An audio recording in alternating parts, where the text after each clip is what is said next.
You know what's fascinating about studying economic systems? It's that they never collapse because of external threats. They collapse because of their internal contradictions. And right now, we're watching those contradictions in American capitalism reach a crescendo. But most people don't see it because they've been taught to look in the wrong places. Let me start with something simple. I want you to think about the phrase free market. You hear it all the time. Politicians say it, economists say it, business leaders say it. The free market will solve it. Let the free market decide. We need less regulation and more free market. It's become almost a religious incantation in American discourse. But here's the thing about that phrase, it's almost entirely a lie. There is no free market. There's never been a free market. What we have is a state-managed capitalist system where the state uses its power, military power, police power, legal power, monetary power, to manage and protect capitalist profits. And when the market starts to fail, when capitalism starts to break down, the state intervenes. It steps in and does whatever is necessary to prop things up. That's what we're watching right now. The thing is, you can see this contradiction most clearly during moments of crisis. When things are going relatively well, the mythology holds. People believe in the free market. They believe that the system works. But when things start to break down, when ordinary people can't afford food, when businesses are facing collapse, then the ruling class abandons the whole free market mythology and rushes to the state for help. Let me give you a concrete example that shows this perfectly. Back in 2008, the financial system collapsed. It didn't just wobble, it collapsed. The banks that had been lecturing everybody about the dangers of government spending, about the need for austerity, about how people should be self-reliant, those same banks came running to the government demanding trillions of dollars in bailout money. And they got it immediately. No questions asked. The government flooded the system with money. It artificially lowered interest rates. It engaged in quantitative easing, which is a fancy term for printing money, all so that the banks and the wealthy could recover their losses. Now, did that same urgency exist when regular people were losing their homes, when families were on the street, when the unemployment rate was climbing? Did the government rush to bail them out? Did it provide massive aid to regular people who were losing everything? No. It lectured them about personal responsibility. It told them they should have been more careful with their money. It let millions of families be destroyed. That's not a free market. That's not even capitalism. That's feudalism. That's a system where the nobility, the banks, the corporations, the wealthy get protected by the state, and everyone else is told to fend for themselves. And here's the important part. That bailout didn't fix the underlying problem. It just delayed it, because the underlying problem wasn't the financial system per se.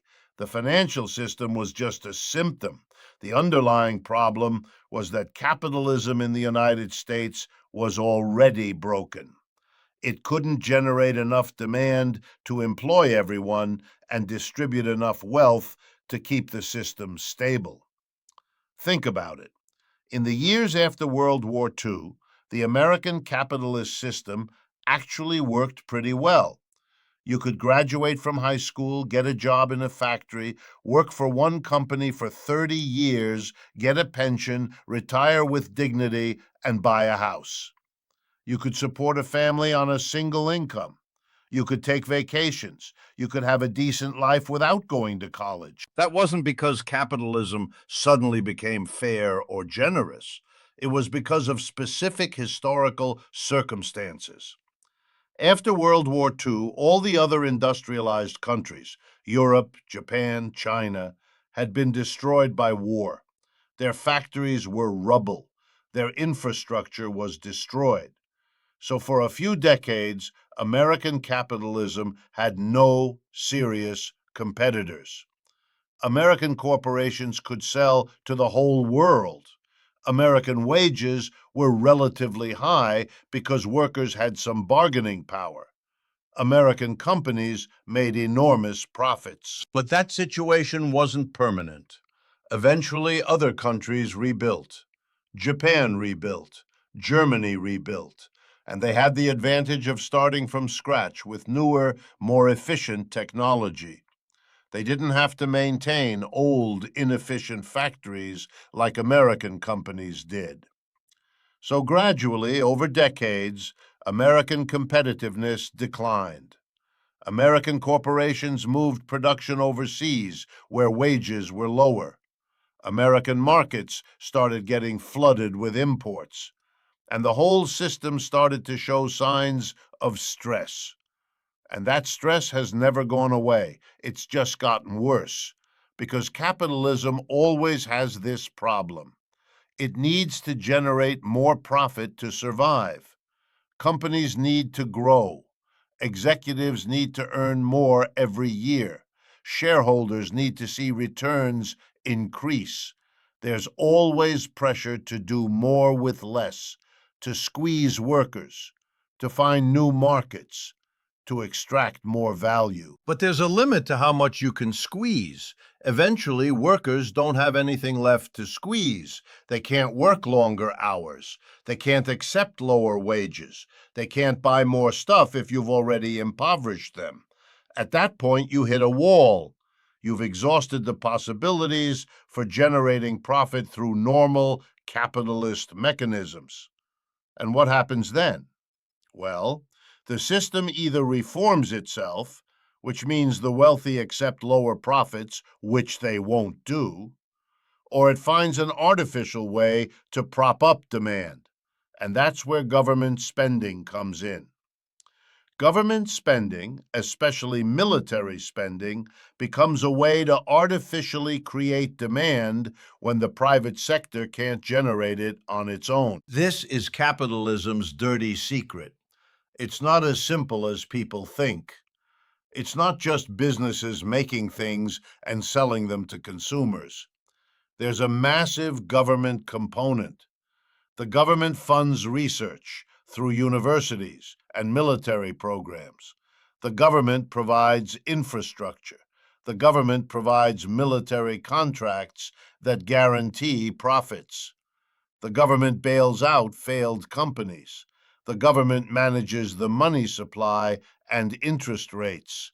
The government provides subsidies and tax breaks to corporations. It's state capitalism. It's a partnership between the government and corporations, where the state uses public resources to support private profit. And it works as long as you can find ways to pay for it. But when you run out of money, when you've already borrowed so much that people start worrying about whether you can repay, then you've got a problem.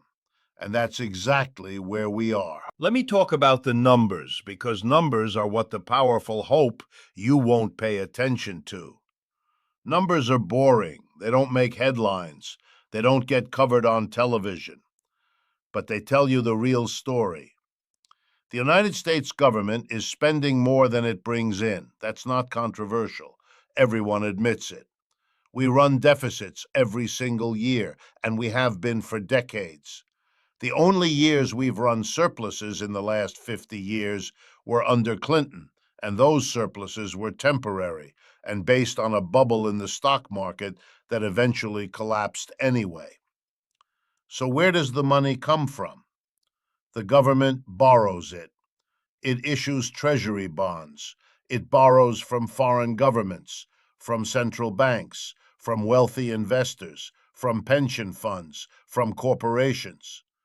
It borrows trillions of dollars every year. Now, most people think that's a problem that will be solved eventually. They think, well, someday we'll have to pay off the debt. Someday we'll have to stop spending more than we earn. Someday there will be some kind of reckoning. And they're right. There will be a reckoning. But here's the thing they don't understand. That reckoning won't come because of some responsible government finally getting its spending under control. That's fantasy. The reckoning will come when the people who are lending the money decide that they're not comfortable lending anymore. When they look at the situation and say, "We don't trust that you're going to repay us. We're not lending you any more money." And when that happens, that's when everything falls apart. Because the entire American government budget, the entire American military, the entire American economy is based on the assumption that the U.S. can borrow unlimited amounts of money at low interest rates. If that assumption breaks, everything breaks. And here's what's interesting. That assumption is already starting to break. Look at what happened with the Silicon Valley Bank. In 2023, that bank collapsed. It wasn't because of some crime or mismanagement in the traditional sense. It was because the bank had invested in U.S. Treasury bonds, and then interest rates rose, and suddenly those bonds were worth less, and depositors panicked and tried to withdraw their money, and the bank didn't have the money to give them. So it failed. Now, the government immediately stepped in and protected the bank's depositors. But notice what that tells you. The moment there's any doubt about whether the U.S. government is solvent, whether it can pay its debts, people panic. And when people panic, they stop lending. And when nobody wants to lend anymore, the system seizes up. So the government finds itself in an absolutely fascinating bind. It needs to keep borrowing to finance government spending. But if it borrows too much, people get worried about repayment and they stop lending. So the government has to do things to convince people that it's creditworthy, that it will repay its debts. And one of the main ways it does that is by maintaining military power, by having the strongest military in the world, by being able to project power globally and enforce its interests everywhere. Because ultimately, that's what determines whether a government is creditworthy, not whether it has a balanced budget or a surplus. A lot of governments have balanced budgets. What determines creditworthiness is whether anybody is afraid of that government, whether it has the power to enforce its interests, whether it's likely to be in control of valuable resources, whether it's geopolitically important. And that's why the American ruling class is so invested in military spending. It's not primarily because they want to spread democracy or help people or anything like that. It's because the military is the guarantee of America's creditworthiness. The military is what allows the U.S. government to borrow unlimited amounts of money at relatively low interest rates. Without the military, without that demonstrated capacity to enforce American interests globally, foreign governments and investors would lose confidence in U.S. Treasury bonds, and then the whole system would collapse. It's actually quite brilliant in a perverse way. You create a military-industrial complex that consumes enormous amounts of government spending.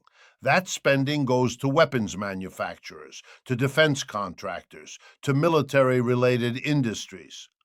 All those corporations make profits and hire workers. That creates demand in the economy. It props up aggregate demand. It keeps unemployment down. It keeps the system functioning.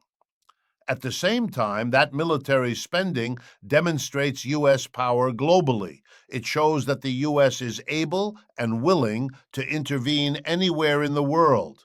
That signals to foreign investors that their investments in U.S. Treasury bonds are protected, that the U.S. government won't default, that they're safe parking their money here. So you've got this perfect feedback loop. Military spending creates demand domestically, which props up the economy. Military spending demonstrates power internationally, which maintains America's creditworthiness. The creditworthiness allows the government to borrow more money.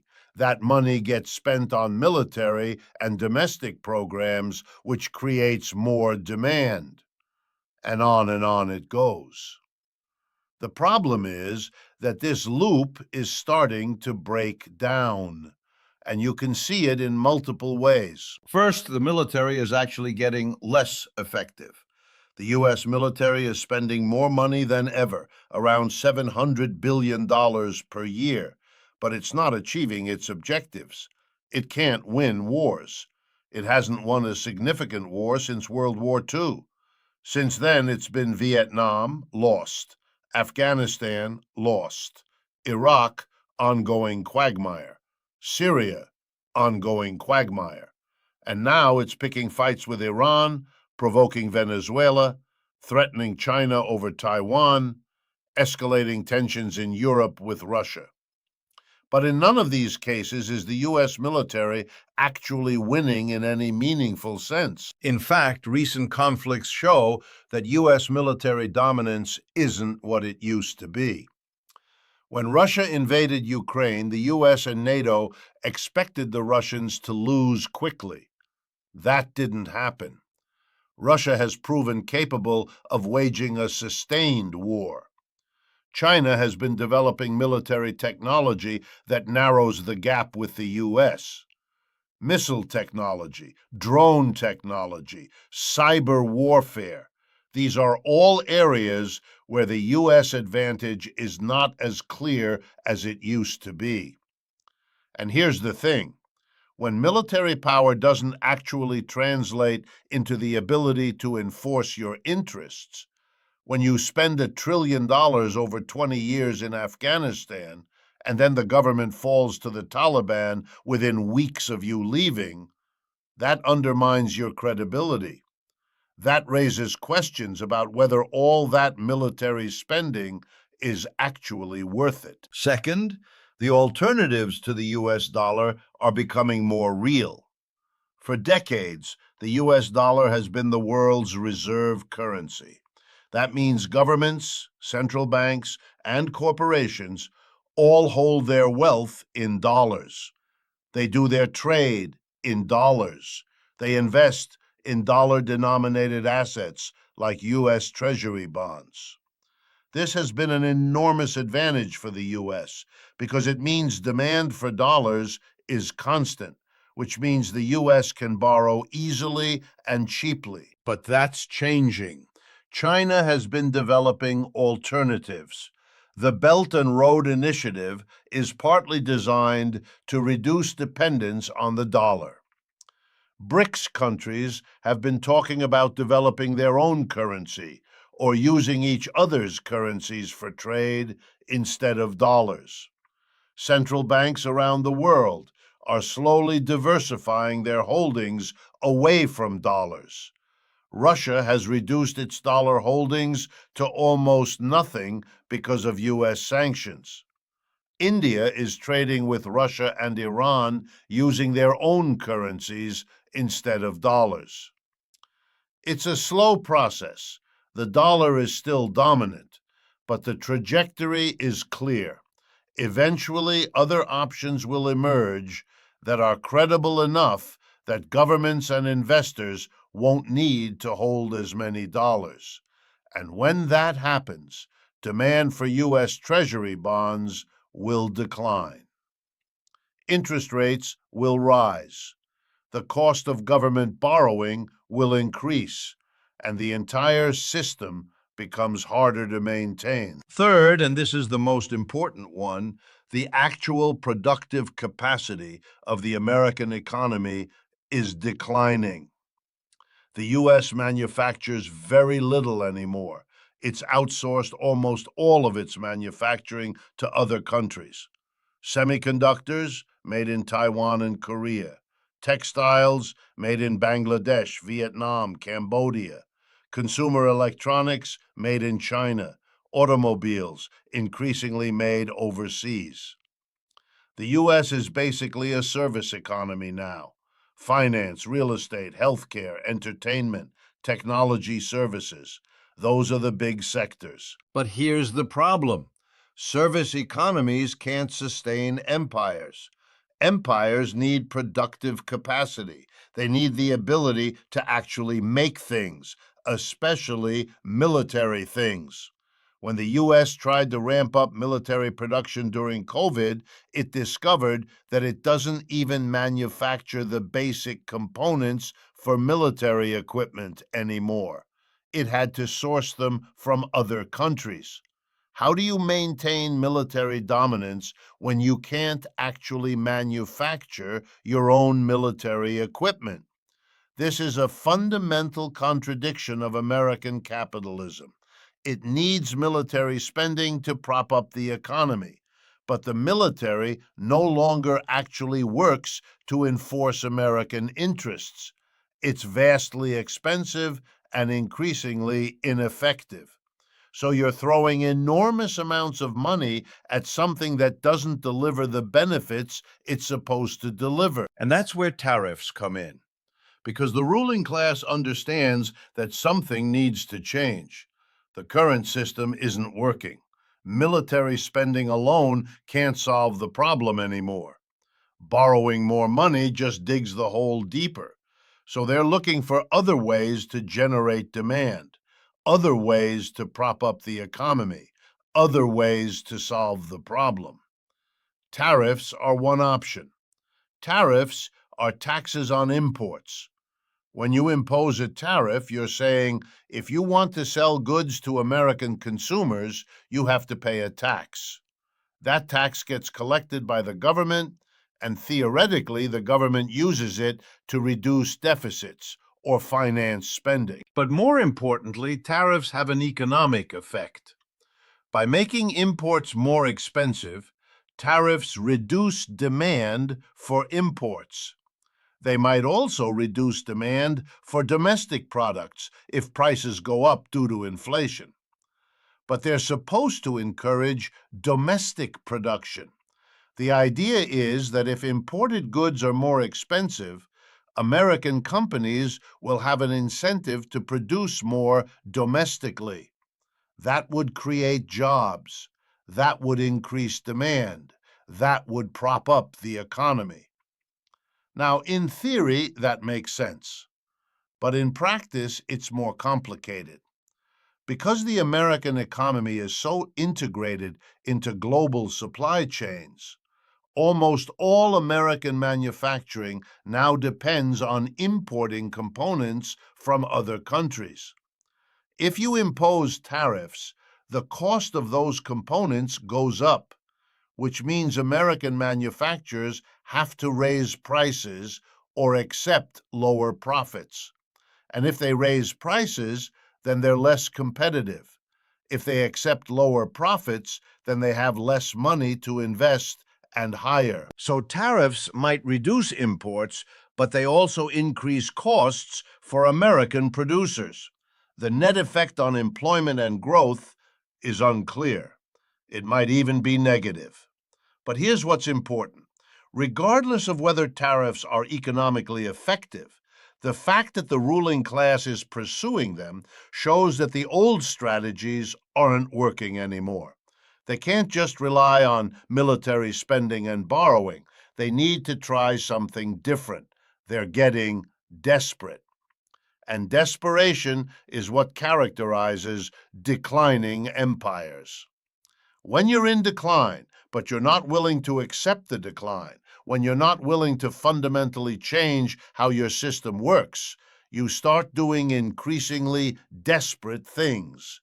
You start wars, you impose trade barriers, you ignore international law, you jail dissidents, you start to become more authoritarian. And that's exactly what we're seeing. The U.S. is starting wars against countries that pose no threat to Americans. It's imposing tariffs that hurt American consumers and producers.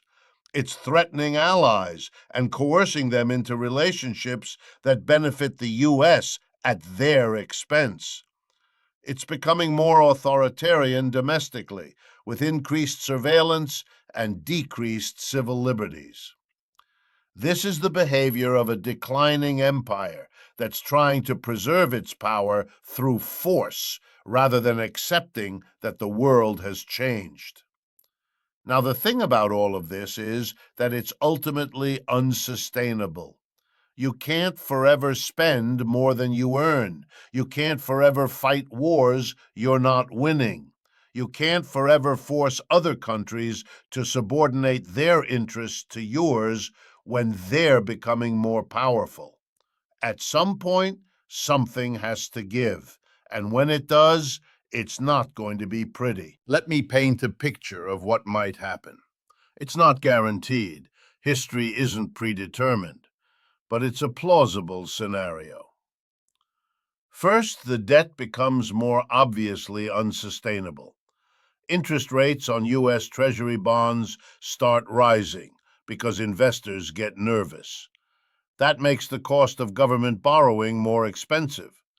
The government has to spend more money just to service the debt. That crowds out spending on other things: military, Social Security, Medicare, infrastructure. The government has to make choices about what to cut. Meanwhile, the real economy, the part where actual goods are produced and services are delivered, continues to stagnate. Productivity growth is slow, wages remain stagnant, inequality continues to increase. The middle class gets hollowed out. More and more people are struggling to make ends meet. At some point, the political system fractures. People stop believing that either major political party represents their interests. They start voting for outside candidates, radical candidates, candidates who promise to actually change the system. The two-party system loses its grip on power, and then you get conflict, real, serious conflict. Not just protests and marches, although there's that too, but labor strikes, factory occupations, civil disobedience, attempted government overthrows. The system loses legitimacy because it's clearly not working anymore. And at that point, you've got a choice. Either the ruling class reforms the system to share power and wealth more widely, or it becomes more authoritarian. It tries to hold on to power by force, and historically, that usually leads to revolution. Now, I'm not saying that's definitely going to happen, but it's a plausible scenario. And every year that goes by, the possibility gets stronger. So, what's the alternative? What could we do differently? Well, first, we could acknowledge the real problem, which is that capitalism, as currently organized, is broken. The system was designed to concentrate wealth and power in the hands of a few, and it's done that remarkably well. But in doing so, it's created a system that's inherently unstable. You can't have 90% of people struggling economically while 10% live in luxury. It doesn't work. It creates constant tension, constant conflict, constant instability. So you'd have to change that. You'd have to democratize the economy. You'd have to shift power from the owners of capital to the workers. You'd have to redistribute wealth so that people have enough to live dignified lives, enough to feel secure, enough that they're not constantly anxious about their survival. You could do that through workplace democracy. Instead of having bosses telling workers what to do, you could have workers collectively deciding how to organize production. You could have worker cooperatives where the workers own and control the enterprise. Studies show that worker cooperatives are actually more productive than traditional capitalist firms, more profitable, more stable, and they provide better working conditions and higher wages.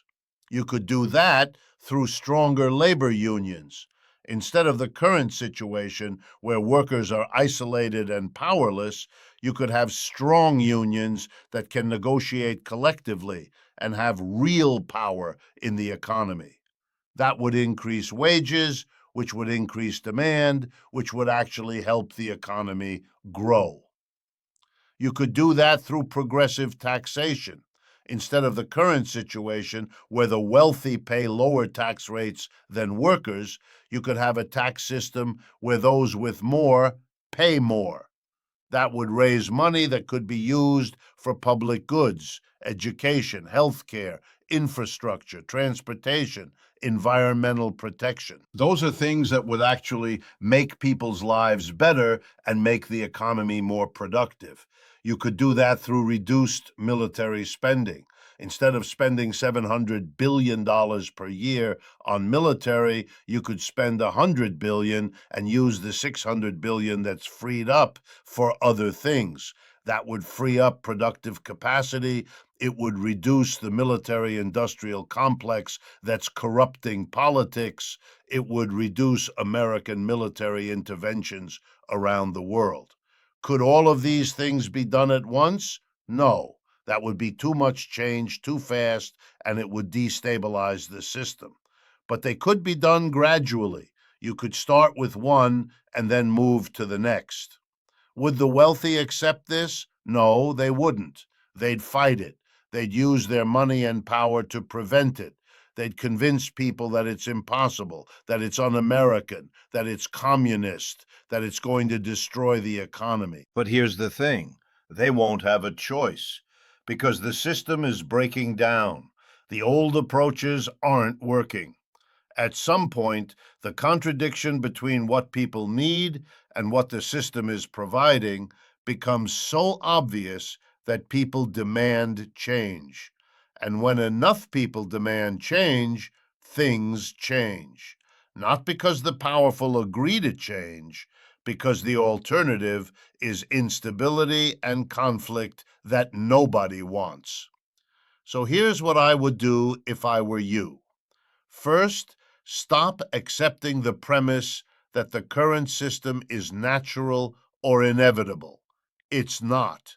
It was created by human beings. It can be changed by human beings. It's already changing. The question is what direction it changes in. Second, start educating yourself about alternatives. Learn about how workers' cooperatives work. Learn about countries that have stronger labor movements and more democratic workplaces. Learn about economic systems that prioritize meeting human needs over generating profit. There are models out there. They're not perfect, but they exist. Third, start organizing. Join a union if you can. Get involved in community organizations. Talk to people around you about these issues. Build relationships with people who share your values. Because change doesn't happen because some enlightened ruler decides to change things. Change happens because ordinary people organize and demand change. That's how every major change in history has happened. Fourth, think about alternatives in your own life and work. If you work for a company, think about what it would look like if you and your coworkers collectively owned and controlled it. What would change? How would decisions be made differently? What would you do with the profits? Could you pay yourselves more?